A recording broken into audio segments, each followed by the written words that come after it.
مصليا ومسلما أما بعد. آج کی تراویح میں 3 رکوع سورہ سبا کے، اس کے بعد سورہ فاتر مکمل، پھر سورہ یاسین مکمل، سورہ صافات مکمل، سورہ صاد مکمل، 4 سورتیں پڑھی گئی ہیں. اسی کا خلاصہ آپ کے سامنے پیش کیا جاتا ہے. سورہ فاتر میں اللہ تبارک و تعالیٰ نے شروع میں اپنی قدرت کی کچھ نشانیوں کا تذکرہ فرمایا کہ تمام تعریف اس اللہ کے لیے جو آسمانوں کا اور زمین کا پیدا کرنے والا ہے، فرشتوں کو اپنا قاصد بنانے والا ہے. وہ فرشتے جو کہ بازو اور پروں والے ہیں.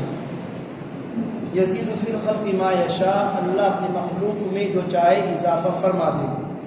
بے شک اللہ ہر چیز پر قادر ہے. پھر انسانوں کو احساس دلایا، یا ایھا الناس اذکروا نعمت اللہ علیکم، اے لوگوں اللہ نے تم پر جو نعمتیں نازل فرمائی ہیں ان کو یاد کیا کرو. هل من خالق غیر اللہ یرزقکم من السماء والارض، کیا تمہارا اللہ کے علاوہ کوئی خالق ہے جو تمہیں آسمان اور زمین سے روزی دے دے؟ یعنی اللہ کے علاوہ کوئی خالق اور مالک نہیں ہے جو آسمانوں سے اور زمین سے تمہیں روزی پہنچائے. لا الہ الا ہو، اس کے سوا کوئی معبود نہیں. جب روزی وہ دے رہا ہے، آسمانوں سے روزیاں پیدا وہ کر رہا ہے، زمین سے روزی پیدا وہ کر رہا ہے، تو یقیناً عبادت بھی اسی خالق کائنات کی، اسی رزاق کی ہونی چاہیے. پھر آپ صلی اللہ علیہ وسلم کو تسلی دی گئی، وَإِن يُكَذِّبُوكَ فَقَدْ كُذِّبَتْ رُسُلٌ مِّن قَبْلِكَ، اگر یہ کفار مکہ اور مشرکین آپ کو جھٹلا رہے ہیں تو آپ بالکل بھی احساس نہ کریں، کیونکہ آپ سے پہلے بھی جتنے پیغمبر دنیا میں تشریف لائے ہیں ان سب کو جھٹلایا گیا ہے. کچھ لوگوں نے ان کا انکار کیا ہے، ان کی تکذیب کی ہے، لہذا آپ کو پریشان ہونے کی ضرورت نہیں، کیونکہ ان وعد اللہ حق، اللہ کا وعدہ سچا ہے. قیامت آ کر کے رہے گی. جن لوگوں نے پیغمبروں کی تکذیب کی، پیغمبروں کو جھٹلایا، ان کو اپنے جرموں کی سزا مل کر کے رہے گی. اس کے بعد پھر انسانوں کو مخاطب کیا، یا ایھا الناس انتم الفقراء الی اللہ، اے لوگو تم اپنے اعتبار سے کتنے ہی امیر اور مالدار کیوں نہ بن جاؤ، تم زمین اور جائیداد کے کتنے ہی بڑے مالک کیوں نہ بن جاؤ، ساری زمینیں خرید لو، تمام مکانات خرید لو، خوب پراپرٹی ڈیلر بن جاؤ، لیکن یاد رکھو انتم الفقراء الی اللہ، تم سب کے سب اللہ کے محتاج ہو. دنیاوی اعتبار سے تم کتنے ہی مال و دولت اور ذخیرے کے مالک بن جاؤ، انتم الفقراء الی اللہ، تم سب اللہ کے فقیر ہو، اللہ کی طرف تم محتاج ہو. اور غنی اور مالدار کون ہے؟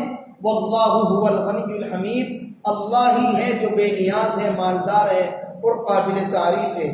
ان یشاء یذھبکم ویأتی بخلق جدید، اگر وہ چاہے تو تمہارا خاتمہ ہی کر دے، تمہارا نام و نشان ہی مٹا دے اور دوسری مخلوق کو لے آئے. وما ذلک علی اللہ بعزیز، اور یہ اللہ پر کوئی زبردستی بھی نہیں کر سکتا ہے. ولا تزر وازرۃ وزر اخرى، قیامت کے دن کوئی بوجھ اٹھانے والا دوسرے کا بوجھ نہیں اٹھائے گا.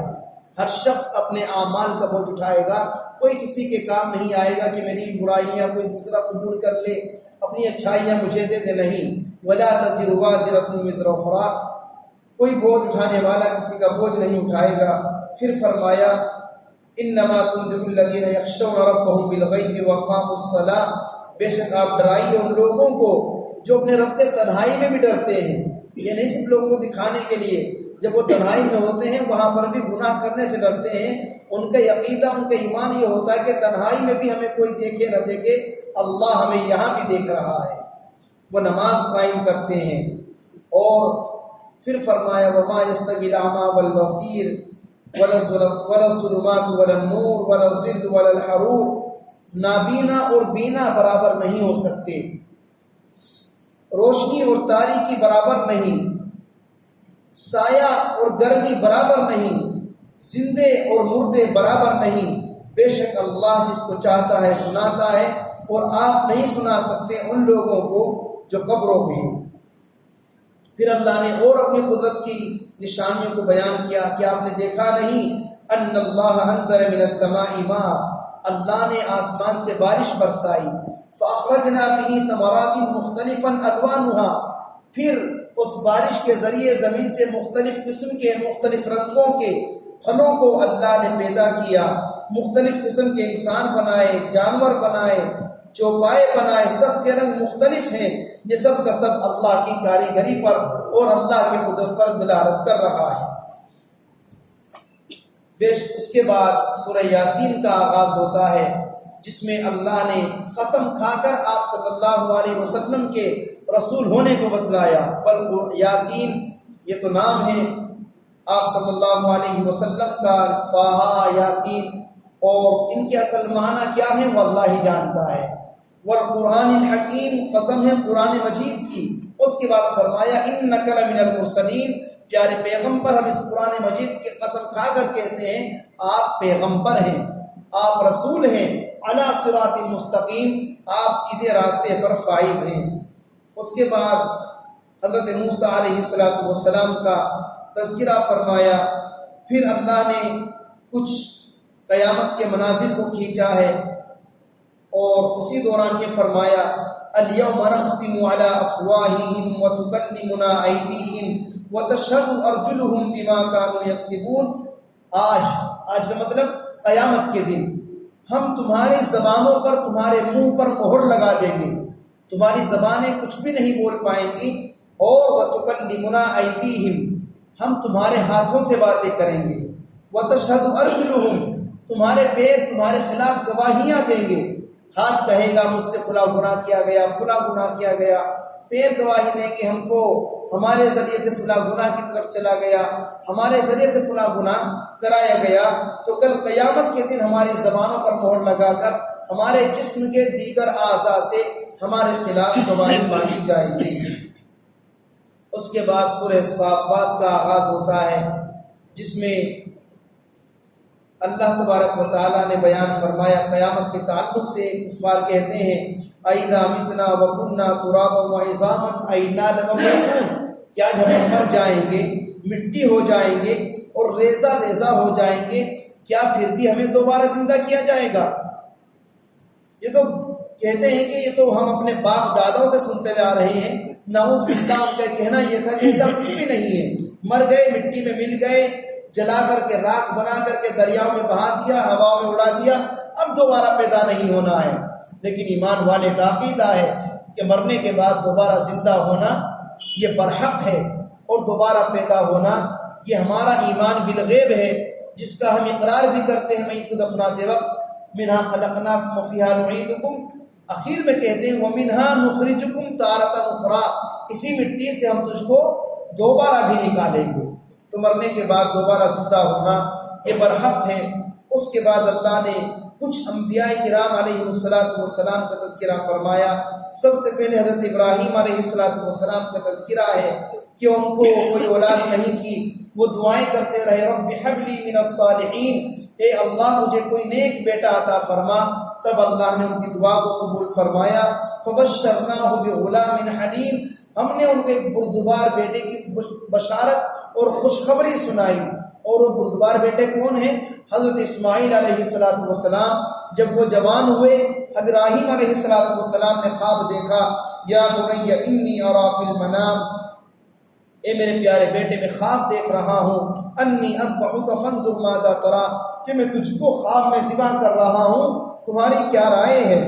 بیٹے نے کہا یا ابت افعل ما تؤمر، اے ابا جان جس کا آپ کو حکم دیا جا رہا ہے آپ اس کو کر گزریے، ستجدنی انشاءاللہ من الصابرین، انشاءاللہ آپ مجھے صبر کرنے والا پائیں گے۔ چنانچہ ابراہیم علیہ السلام نے اپنا خواب پورا کیا، اسماعیل علیہ السلام کو ذبح کرنے کے لیے زمین پر لٹایا۔ مشہور واقعہ ہے، ہر سال آپ عید الاضحیٰ کے موقع پر سنتے ہیں، فوراً اللہ کی طرف سے ندا آئی، یا ابراہیم قد صدقت الرؤیا، ابراہیم تم نے اپنا خواب سچا کر دیا، انا کذالک نجزی المحسنین، ہم اچھے لوگوں کو ایسا ہی بدلہ دیا کرتے ہیں، ان ھذا لہو البلاء المبین، یہ تو تمہارا امتحان تھا کہ دیکھیں اسماعیل سے زیادہ محبت ہے یا اللہ کے حکم سے زیادہ محبت ہے۔ تم نے بیٹے سے زیادہ محبت نہیں، تم نے اللہ سے محبت زیادہ کی اور اللہ کا جیسا حکم ملا تم نے اس کو پورا کر دیا۔ اس کے بعد حضرت اسحاق علیہ السلام کا تذکرہ، یہ بھی ابراہیم علیہ السلام کے بیٹے ہیں، دو بیویاں تھیں سارہ اور ہاجرہ، ایک سے اسماعیل علیہ السلام، ایک سے اسحاق علیہ السلام پیدا ہوئے۔ اس کے بعد حضرت موسیٰ اور ہارون کا تذکرہ، پھر اس کے بعد حضرت الیاس علیہ السلام کا تذکرہ، اور اس کے بعد حضرت لوط علیہ السلام کا تذکرہ، حضرت یونس علیہ السلام کا تذکرہ۔ پھر کفار کی طرف سے جو اعتراض تھے وہ کیا کہا کرتے تھے کہ فرشتے نعوذ باللہ اللہ کی بیٹیاں ہیں، یہ کفار کہا کرتے تھے کہ فرشتے اللہ کی بیٹیاں ہیں۔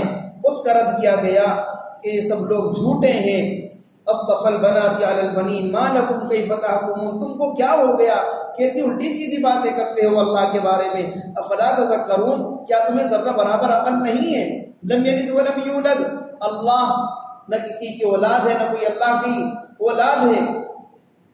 اس کے بعد پھر اللہ نے اپنے پیغمبروں کے بارے میں فرمایا انہم لہم المنصورون، پیغمبروں کی جماعت وہ ہے جن کی اللہ کی طرف سے مدد کی جاتی ہے۔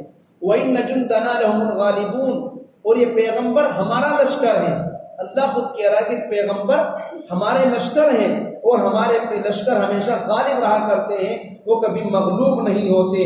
اور پھر اخیر میں فرمایا سبحان ربک رب العزت عما یصفون، پاک ہے تیری ذات ہے میرے پروردگار اس بات سے جو کفار بک رہے ہیں، کچھ بھی کہیں کہ اللہ کی بیٹیاں ہیں، اللہ کی اولاد ہے، اس سے اے اللہ تیری ذات پاک ہے۔